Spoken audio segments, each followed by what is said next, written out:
बच्चों, हम 12वीं कक्षा गणित की पाठ्य पुस्तिका का अध्याय 4 सारणिक पढ़ रहे हैं, जिसके अंतर्गत प्रश्नमाला 4.6 के प्रश्नों को आज हम इस भाग में हल करेंगे। तो हमारा अगला जो प्रश्न है, प्रश्न संख्या 11, क्या कहता है देखिएगा। प्रश्न संख्या 11 कहता है, देखिए इसके अंदर आपको 3 समीकरण एक्स वाई जेड में दी गई हैं बच्चों। एक्स वाई जेड में 2x plus Y plus Z equal to 1, दूसरी समीकरण है x minus 2y minus Z equal to 3/2 आपको गिवन है, और तीसरी समीकरण 3y minus 5z equal to 9 आपको गिवन है। बच्चों देखिए इसके अंदर जो तीसरी समीकरण है y और z तो विद्यमान है, लेकिन x नहीं दिखाई दे रहा है, तो x को 0 से गुणा करके इसमें हम लिख देते हैं 0 into x and plus 3y minus 5z equal to 9। इस तरह से हम लिख देंगे। अब इनमें से अपन मैट्रिक्स निकालेंगे। देखिए क्या क्या मैट्रिक्स मानेंगे बच्चे। मैट्रिक्स मानते हैं, सबसे पहले अपन ए लेते हैं। ए एक मैट्रिक्स माना अपन ने, माना ए एक मैट्रिक्स है बच्चों का, और ए मैट्रिक्स क्या है,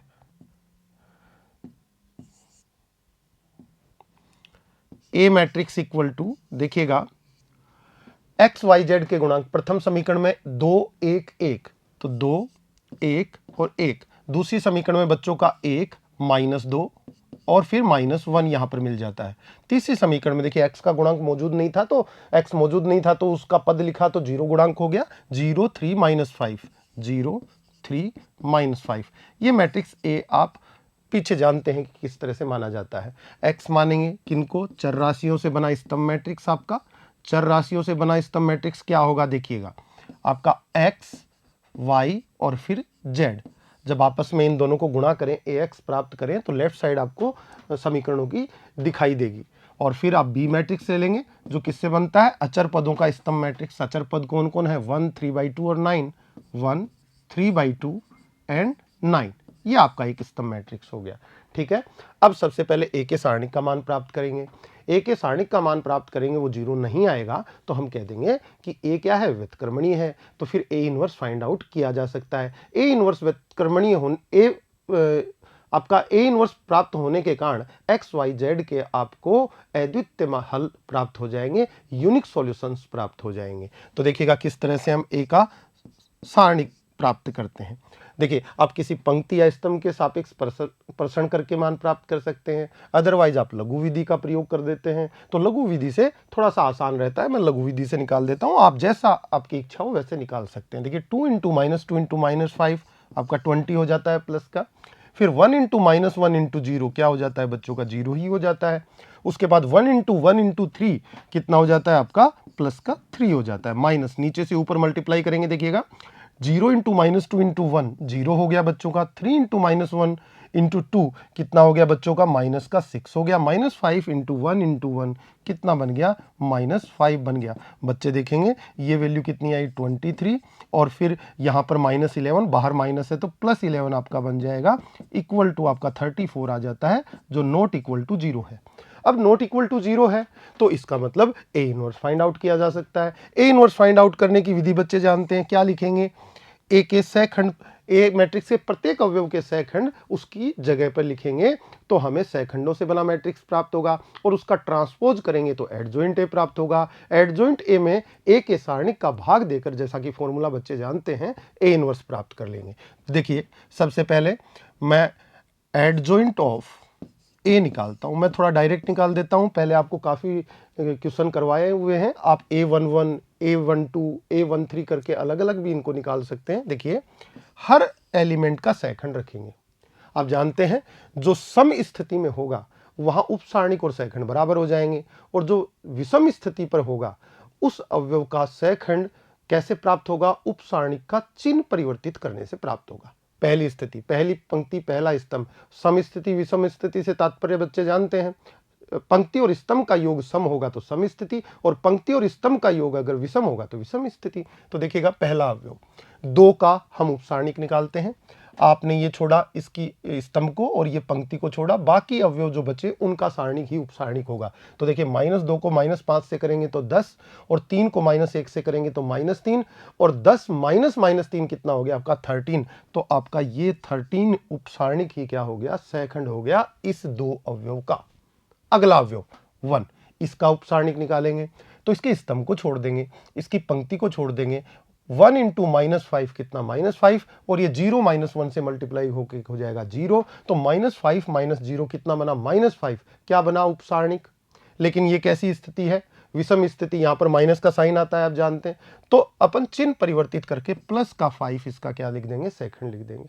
आगे चिन्ह परिवर्तित करने की जरूरत नहीं पड़ेगी उपसारणिक की। तो देखिए स्तंभ छोड़ दिया, पंक्ति छोड़ दी, ये 3 इंटू 1 कितना हो गया 3, और 3 का 3 ही आपका क्या आ गया, इसका सेकंड प्राप्त हो गया। अगले अवयव की बात करें, ये आपने पंक्ति छोड़ी, ये आपने स्तंभ छोड़ा, -5 को 1 से गुणा किया -5, और 3 को 1 से किया तो 3, -5 - 3 कितना हो गया -8, लेकिन चिन्ह परिवर्तित होके 8 आपका क्या बन गया, यहां पर सेकंड बन गया। यहां पर आगे देखेंगे -2 का हम उपसारणिक निकालते हैं। देखिए पहले हमने पंक्ति छोड़ दी, स्तंभ छोड़ दिया, 2 को -5 से मल्टीप्लाई करेंगे कितना आएगा -10, और 0 इंटू 1 0, -10 - 0 कितना हो गया -10। अब -10 का -10 ही क्या आ गया, यहां पर आपका सेकंड प्राप्त हो गया उपसारणिक के बराबर। ठीक है, आगे बात करते हैं -1 की। -1 की पंक्ति और स्तंभ को छोड़ने से 2 तिया 6, और 0 इंटू 1 0, तो 6 बना, और चिन्ह परिवर्तित होके -6 आपका ये हो जाता है बच्चों। आगे चले तो 0 का देखिएगा, आपने पंक्ति छोड़ दी, स्तंभ छोड़ दिया, 1 को -1 से मल्टीप्लाई करेंगे -1, और यहां पर -2 मिलेगा। -1 में से -2 को घटाएंगे तो 2 प्लस का हो जाएगा, प्लस का 1 आपको मिलेगा, और प्लस का 1 आपका क्या हो जाएगा, सेकंड हो जाएगा बच्चों। आगे देखें 3 का सेकंड, पंक्ति छोड़ी, स्तंभ छोड़ा, यहां से मल्टीप्लाई करेंगे 2 को -1 से तो -2, और 1 को 1 से करेंगे तो कितना 1, -2 - 1 कितना बना -3, और चिन्ह परिवर्तित होके 3 क्या हो गया आपका, यहां पर सेकंड प्राप्त हो गया। आगे बात करें -5 की, तो पंक्ति और स्तंभ छोड़ने के बाद ये कितने मल्टीप्लाई, 2 का -2 से किया -4, और यहां पर गुणा हुआ 1, -4 - 1 क्या बना -5, और -5 बच्चों का क्या हो गया, सेकंड हो गया। और इसका ट्रांसपोज टी लिख दे या डैश लगा दे, एक ही बात है, कई बार बता दी गई है आपको। आपने ट्रांसपोज किया तो आपको मिल जाता है 13, 5 एंड 3। पहली पंक्ति को पहला स्तंभ, दूसरी पंक्ति को दूसरा स्तंभ, इस तरह से तीसरी पंक्ति को तीसरे स्तंभ में कन्वर्ट कर देंगे, 1, 3 एंड -5। ये आपका एडजॉइंट ऑफ ए प्राप्त हो गया। एडजॉइंट ए प्राप्त हो गया। ए इनवर्स की बारी। ए इनवर्स कैसे प्राप्त होगा, 1/a का सारणिक इंटू एडजॉइंट ऑफ ए। ठीक है, 1/a का सारणिक मतलब 34 आपने ऊपर मान निकाला हुआ है, और इंटू एडजॉइंट ऑफ ए यानी कि 13, 8, 1, 5 -10, 3, 3 -6 -5, इस तरह से आपका हो जाता है। आगे बढ़े तो आगे बढ़ते हैं, कैसे आप क्या लिखेंगे, अब लिखेंगे आप x की वैल्यू, और आप जानते हैं a इनवर्स आप प्राप्त कर चुके हैं। a इनवर्स को जब b से मल्टीप्लाई करते हैं तो x प्राप्त हो जाता है। a इनवर्स की वैल्यू 1/34 इंटू मैट्रिक्स, मैट्रिक्स क्या है 13, 8, 1, 5 -10, 3, 3 -6 -5 इंटू b। b अचर पदों से बना मैट्रिक्स आपका। देखिए ऊपर आपने लिखा था 1 3/2 और 9, तो यहां पर लिख देंगे 1 3/2 एंड 9। मल्टीप्लिकेशन करते हैं, 1/34 अपन बाहर में रख लेंगे, पहले मैट्रिक्स से मैट्रिक्स का गुणा कर देंगे। तो देखिए पहली पंक्ति को स्तंभ से गुणा करेंगे, तो यहां से 13 को 1 से किया कितना बना आपका 13 ही बन गया। 8 को 3/2 से किया तो कितना आया बच्चों का 12 हो गया प्लस में। फिर उसके बाद 1 को 9 से किया तो प्लस कितना आ गया आपका 9 आ गया बच्चों। उसके बाद देखिए दूसरी पंक्ति को स्तंभ से करेंगे, 5 का 1 से किया कितना बना 5, -10 को 3/2 से करोगे तो कितना बनेगा -15, -15, और 3 को 9 से करेंगे तो कितना बन गया बच्चों का 27। उसके बाद देखिए 3 को 1 से किया तो 3, और यहां पर -6 को 3/2 से किया तो -9, और -5 को 9 से किया तो -45, इस तरह से। बच्चों x की वैल्यू हम रख देते हैं इंप्लाइज दैट करके। x की वैल्यू क्या थी, x, y और z जो आपके पास चर राशियां थी उनसे बना स्तंभ मैट्रिक्स। 1/34 बाहर में रहेगा, 1/34 बाहर में है, अंदर में कैलकुलेशन हम कर लेते हैं। देखिए 13, 12, 25, 25 और 9 आपके 34 आ गया, यहाँ पर आपका देखिए 5 और -15 कैंसिल आउट होके -10, और -10 को 27 में से घटाओगे तो कितना बन गया आपका 17 बन गया प्लस का, और यहाँ पर -9 -45 और 3 -9 और -45 हो गए आपके -54, और -54 में से 3 घटा दोगे तो -51 आपके पास यहाँ पर उपलब्ध हो जाते हैं। 34 का भाग देंगे बच्चे, 34 का भाग देंगे तो देखिए मैट्रिक्स में अवयव बन जाएगा यहाँ पर 1, यहाँ पर कितना बन जाएगा 1/2 दूसरा अवयव, और ये वाला एलिमेंट कितना होगा 34 से 51 और 34 कटेंगे आपस में 17 से तो -3/2। तो इस तरह से ये वैल्यूज आपको मिल जाती हैं। तो देखिए इस मैट्रिक्स स्तंभ मैट्रिक्स के बराबर ये स्तंभ मैट्रिक्स है। तो संगत अवयव बराबर करने से बच्चे कह देंगे कि x का मान 1, y का मान 1/2 और z का मान -3/2 बच्चों को प्राप्त होता है। इस तरह से आप x, y, z के यूनिक हल प्राप्त कर लेते हैं बच्चों। अगला क्वेश्चन देखिएगा। अगला क्वेश्चन, क्वेश्चन नंबर 12, समीकरण निकाय को आव्यूह विधि से हल कीजिए। वही क्वेश्चन है, सेम तरीका है। देखिए हम इसमें से ए मैट्रिक्स ले लेते हैं। ए मैट्रिक्स इक्वल टू कितना आएगा बताइए, 1 -1 1 2 1 -3 2 1 -3, एंड यहां पर आपका बनेगा 1 1 एंड 1, और x जो है चर राशियों से बना matrix x, y and z ये ले लीजिए। बी मैट्रिक्स किससे बना हुआ है, अचर पदों से बना हुआ है, 4 0 2 से, 4 0 और 2 से। ठीक है, सबसे पहले ए के सारणिक का मान बच्चे प्राप्त कर लेंगे। ए के सारणिक का मान देखिएगा, मैं लघु विधि अप्लाई करता हूं, आप प्रश्न करके भी कर सकते हैं। देखिए 1 × 1 × 1 कितना हुआ 1, -1 × -3 × 1 कितना हो गया आपका प्लस का 3 हो गया, 1 × 2 × 1 कितना हो गया +2 हो गया, माइनस देखिए यहाँ पर 1 × 1 × 1 यहाँ पर भी 1 1 माइनस इंटू -3 × 1 कितना बना -3 बना, और 1 × 2 × -1 कितना बना -2। आप देखेंगे कैलकुलेशन करेंगे तो बच्चों यहाँ पर 6 आ जाएगा, और यहाँ पर -3 और -2 एंड +1 कैंसिल आउट होके -4 बना, और माइनस बाहर लगा हुआ है तो +4 यानी कि आपका बन जाता है 10, जो नॉट इक्वल टू 0 है। और नॉट इक्वल टू 0 है तो ए इनवर्स फाइंड आउट होगा, क्योंकि ए क्या हो गया, व्युत्क्रमणीय आव्यूह हो गया। चलिए व्युत्क्रमणीय आव्यूह है तो आगे बात कर लेते हैं। सबसे पहले एडजॉइंट ए की बात, मैट्रिक्स लिखेंगे किससे, प्रत्येक अवयव का सहखंड स्थापित करके, ये सहखंडों से बना मैट्रिक्स कहलाएगा, और इसका ट्रांसपोज कर देंगे। ठीक है, पहले सहखंड, पहले अवयव का 1 का, देखिए स्तंभ और पंक्ति को छोड़ने से 1 × 1 और ये -3 हो जाएगा प्लस का, तो प्लस का 4 हो जाएगा, यहां पर 4 सहखंड हो गया। ठीक है, अगले अवयव का स्तंभ छोड़ा, पंक्ति छोड़ी बच्चों ने, 1 × 2 2 एंड 1 × -3 -3 के बाहर माइनस लगेगा तो क्या हो जाएगा +3, 2 और 3 मिलकर क्या बन जाएंगे 5 बन जाएंगे, लेकिन चिन्ह परिवर्तित करना पड़ेगा तो -5 आ गया। आगे बात करें अगले अवयव की, तो देखिए स्तंभ और पंक्ति छोड़ने के बाद 2 एकम 2 और 1 × 1 1, 2 में से 1 गया, क्या आया 1, 1 ही आपका सहखंड हो गया। उपसारणिक जितना बना उतना ही यहाँ पर सहखंड बन गया। यहाँ पर चिन्ह परिवर्तित कर देंगे, उपसारणिक का सहखंड आ जाएगा। देखिए 2 की पंक्ति को छोड़ा बच्चों ने, 2 के स्तंभ को छोड़ा, तो आप देख रहे हैं -1 यहाँ से गुणा करने से मिलेगा, और यहाँ से 1 मिलेगा, -1 -1 -2 हो जाएंगे, और चिन्ह परिवर्तित होकर 2 आपका सहखंड बन जाएगा बच्चों। आगे बात करें 1 की, तो आपने पंक्ति और स्तंभ छोड़ा, तो 1 × 1 और 1 × 1 1 - 1 इज 0, तो बच्चों का 0 यहां पर आ जाएगा। -3 का देखेंगे तो आपने पंक्ति छोड़ी, स्तंभ छोड़ा, तो आपको 1 × 1 और 1 × -1 -1 1 -1 आपका कितना बना प्लस का 2, और प्लस का 2 का चिन्ह परिवर्तित करके -2 आपका सहखंड बन गया। ठीक है, उपसारणिक देखते हैं 1 का पहले, फिर सहखंड पे बात करेंगे।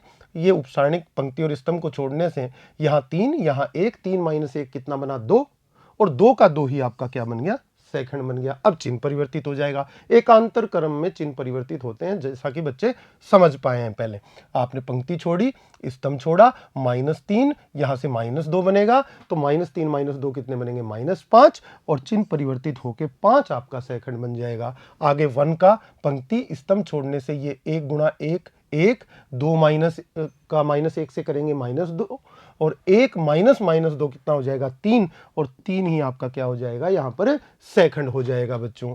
अब आगे बात करते हैं ट्रांसपोज करके एडजॉइंट निकालने की। तो पहली पंक्ति को स्तंभ बना देंगे, 4 माइनस 5 1 2 0 माइनस 2 एंड 2 5 एंड 3, ये लीजिए, ये आपका आ गया।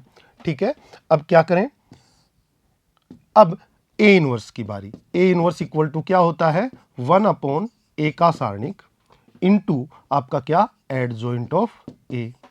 तो देखिए ए का सारणिक का मान आपने कितना निकाला था 10 निकाला था, तो 1/10 इंटू एडजॉइंट ए की वैल्यू 4 2 2 माइनस 5 0 5 1 माइनस 2 3, यहाँ पर इस तरह से।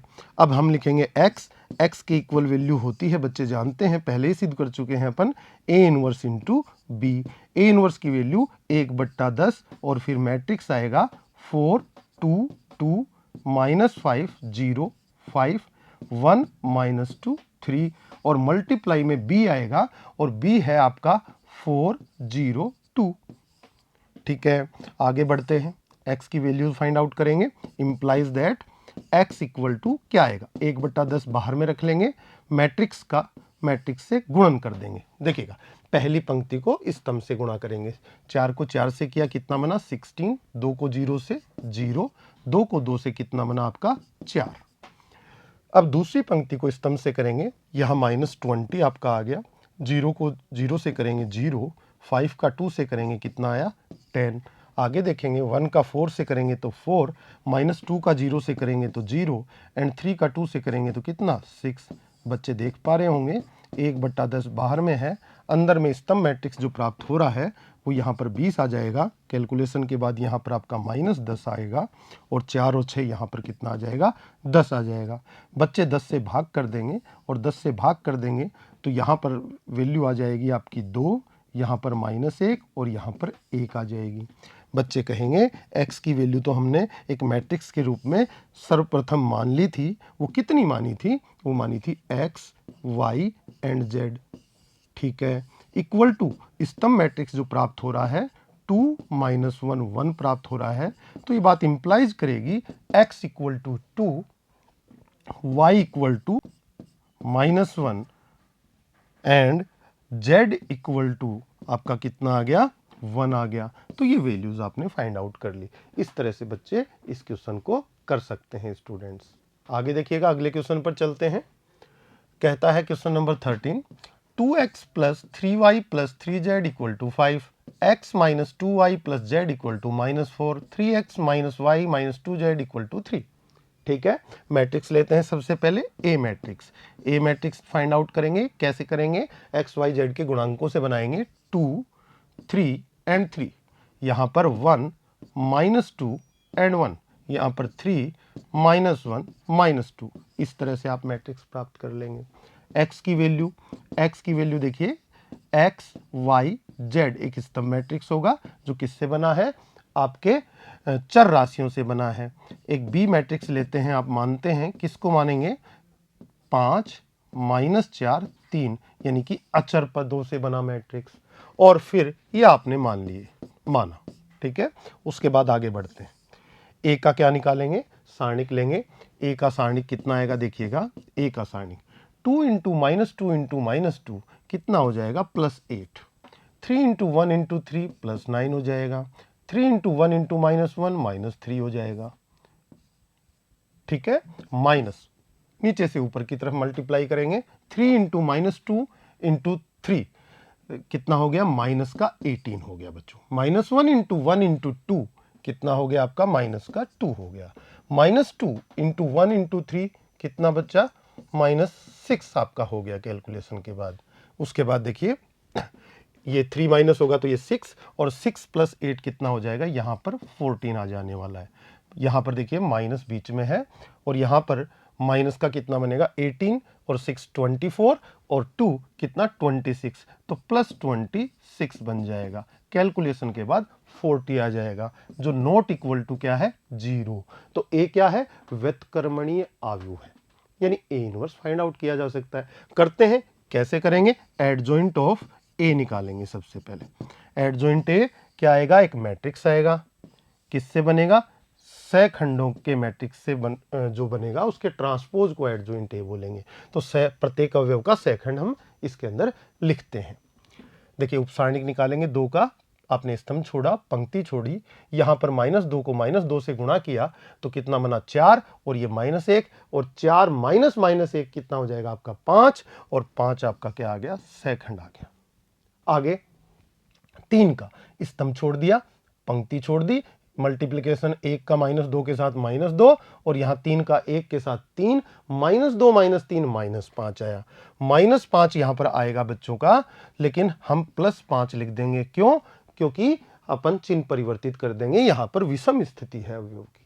आगे चलते हैं, 3 का स्तंभ छोड़ा, पंक्ति छोड़ी, -1, यहां से -6, -6 प्लस का 6 बन जाएगा, तो +5 आपका आ जाने वाला है। तो +5 आपका क्या आ गया, ये यहां से सहखंड प्राप्त हो गया। आगे बात करें 1 की, तो देखिए इस आपने पंक्ति और स्तंभ को छोड़ दिया, 3 को -2 से मल्टीप्लाई किया -6, और -1 को 3 से किया -3, -3 प्लस का हो जाएगा, क्योंकि -6 माइनस -3 यानी +3, तो माइनस का 3 आपके पास मिलेगा, और माइनस का 3 मिलेगा तो यहां चिन्ह परिवर्तित होके 3 आपका क्या आ जाएगा, सहखंड आ जाएगा। आगे -2 की बात करते हैं। देखिए आपने पंक्ति छोड़ी, स्तंभ छोड़ा, 2 गुणा -2 -4, और 3 गुणा 3 कितना 9, -4 -9, -4 -9 कितने हो गए आपके, -13, माइनस का 13 यहां पर क्या आ गया आपका, सहखंड आ गया। आगे बात करें तो 1 की, ये पंक्ति और स्तंभ छोड़ने के बाद 2 × -1 -2,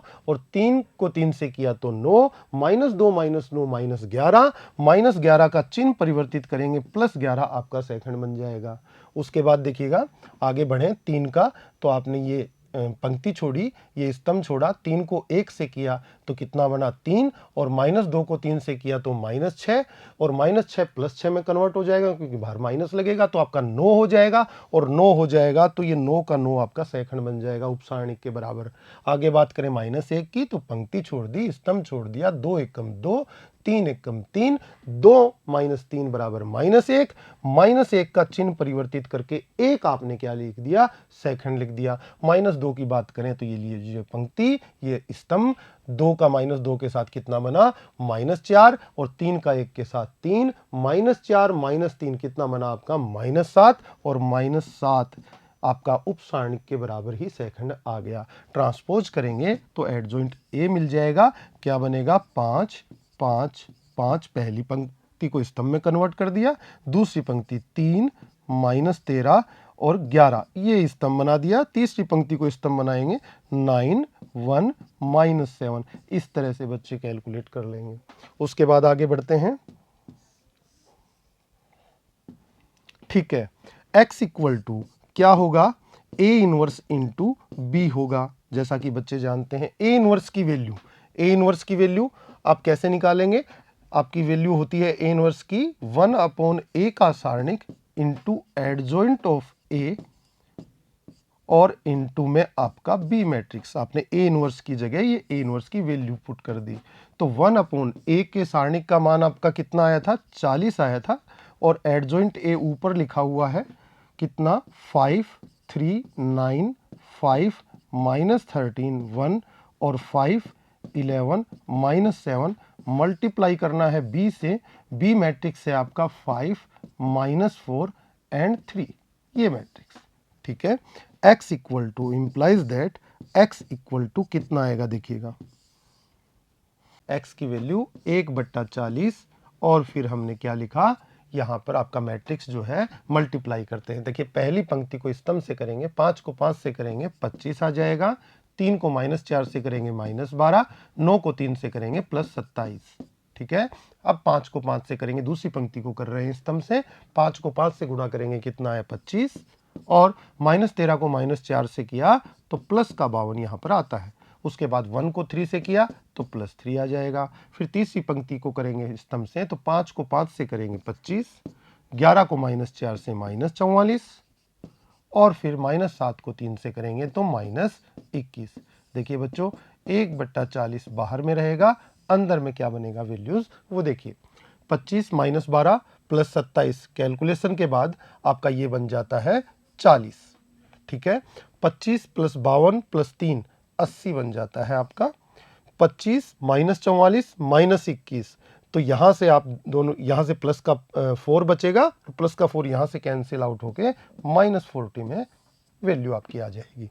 अब 40 से डिवाइड कर देंगे अंदर, x की वैल्यूज भी रख देते हैं। x की वैल्यूज क्या क्या हैं देखिएगा, x y z इनसे बना स्तंभ मैट्रिक्स है, इसमें ये x y z वैल्यूज हैं, x की जगह रख दिया। अब 40 से भाग देके अगर मैं इसको रखूं तो देखिए 40 का भाग दीजिएगा, यहां पर कितना बना 1, यहां पर कितना बना 2, यहां पर -1। संगत अवयव बराबर होने के नियम से x बराबर 1, y बराबर आपको प्राप्त होगा 2 एंड z बराबर प्राप्त होगा -1। इस तरह से आपने ये वैल्यूज फाइंड आउट कर ली बच्चों। तो बच्चों आज के लिए इतना ही, अगले भाग में हम आगे के प्रश्नों को करेंगे। धन्यवाद।